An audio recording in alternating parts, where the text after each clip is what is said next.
7 নম্বর আমল হলো এই দশকে বেশি বেশি তাকবীর পাঠ করা। এটা তাকবীরে মুতলাক বলা হয়, সাধারণ তাকবীর। আল্লাহু আকবার, আল্লাহু আকবার, লা ইলাহা ইল্লাল্লাহু, আল্লাহু আকবার, আল্লাহু আকবার, ওয়ালিল্লাহিল হামদ। এই তাকবীরটা হলো মিন শাআইরিল ইসলাম। এটাকে আমরা করতে পারি, ইসলামের যে নিদর্শনগুলো আছে সেগুলোর মতো করে এই তাকবীরটা আমরা পাঠ করব। এমনভাবে পাঠ করব যে অলিতে গলিতে, রাস্তাঘাটে, সব জায়গায় তাকবীরের ধ্বনি চলতে থাকবে, কারোর ডিস্টার্ব করে না। মৃদু কণ্ঠে সব জায়গায় গুনগুনিয়ে আমাদের মুখ থেকে তাকবীর চলবে।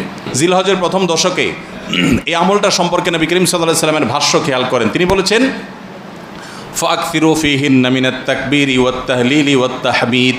জিলহজের প্রথম দশক যখন শুরু হয়, তোমরা বেশি বেশি করে তাকবীর পড়ো, বেশি বেশি করে তাহমিদ পড়ো, বেশি বেশি করে তাহলিল পড়ো, অর্থাৎ আল্লাহু আকবার, আল্লাহু আকবার, লা ইলাহা ইল্লাল্লাহু, আল্লাহু আকবার, আল্লাহু আকবার, লিল্লাহিল হামদ। এটা বেশি বেশি করে পাঠ করো। এটা নবী সাল্লাল্লাহু আলাইহি সাল্লাম নির্দেশ করেছেন। তাহলে কয় নম্বর আমল গেল? 7 নম্বর আমল, বেশি বেশি করে তাকবীর, তাহমিদ, তাহলিল পড়া।